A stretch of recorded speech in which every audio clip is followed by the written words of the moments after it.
Hey, my name's Sizzle. If you've been here before, welcome back. If you haven't been here before, welcome new friends.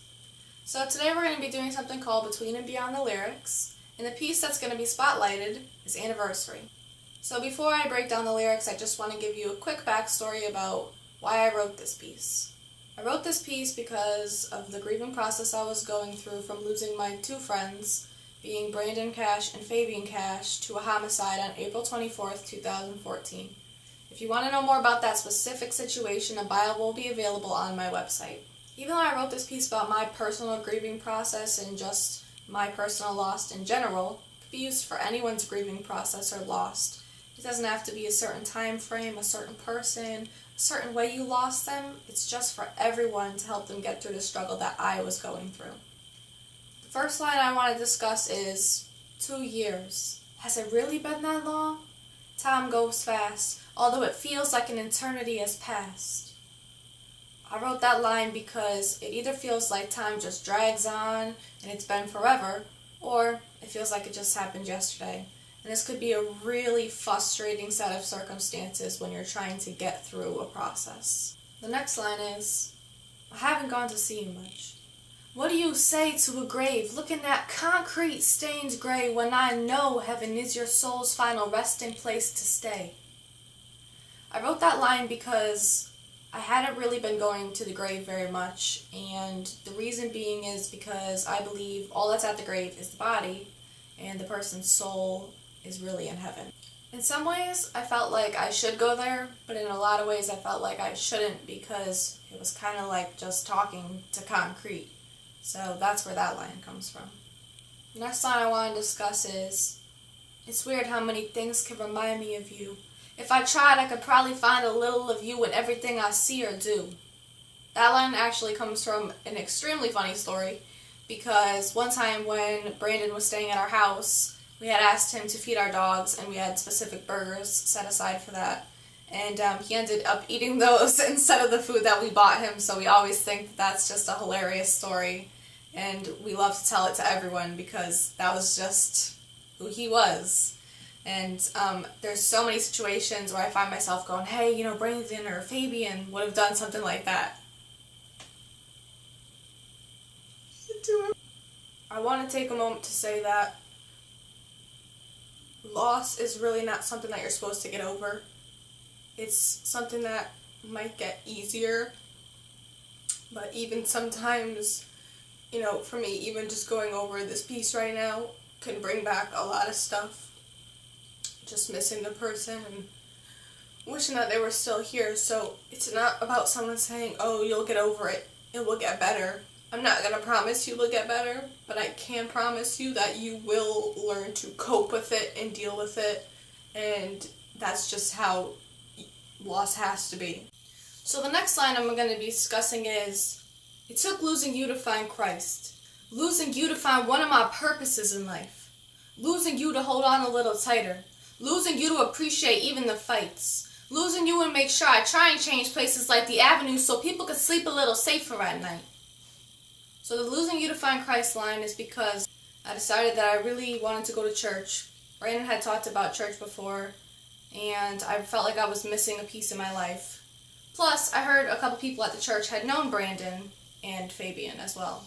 So I decided to go, and I ended up getting saved in January. So that's where that line comes from. One of my purposes in life is the spoken word and rap side of it, and realizing I had a voice and that I could make a change with that voice. Losing you to hold on a little tighter and losing you to appreciate even the fights basically intertwine with each other. Just really appreciate the people that you love and tell them you love them, and even if you're fighting with them, that's fine because you have to appreciate every little thing in life. If it's good, if it's bad, because it might not be there the next day. The next line is, justice has not been served. If I'm being honest, I don't know if it ever will. Thinking it will be that empty spots filled is comparable to taking a placebo pill. So, 2 years later, a little over 2 years now, the case is still unsolved. I don't know if it will ever be solved. I really hope that someone decides to speak up about it if they know something, but I don't know if that will ever happen. But thinking that someone being brought to justice will fix the hole that I feel from them being gone would be idiotic to think that that would actually make me feel better. Even though I might have thought before that that would make me feel better, I know now that it's not going to, and I would like to see it happen, but it has nothing to do with how I'm going to feel afterwards. The next line is, forgiveness has already been served on the behalf of me. Now I wanted to put this line in even though it's not that long, because I feel it's important to know that you can forgive someone no matter what they did, and even though it feels or seems horrible that I would forgive someone who murdered 2 of my friends, I have to, because it's not my place to judge or to hold a grudge, because all it's doing is hurting me. It's not hurting them. They don't care if I forgive them or not. But if I forgive them, it helps me to feel better, and it helps me to move on even more. So the next line is, when you promised you would never leave me, and you would always have my back, I should have known not even death could break that pact. So Brandon always used to tell me that he would always be my friend forever, and that he would never leave me, and he would always be that guy that had my back. And that was honestly a completely truthful thing.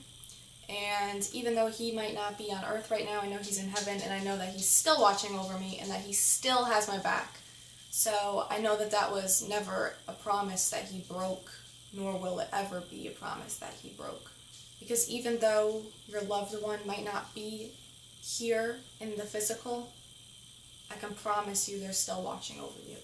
The final line is, till I see you again on those streets of gold, and see all the glory your eyes behold, know that I love you, and that love will never grow old.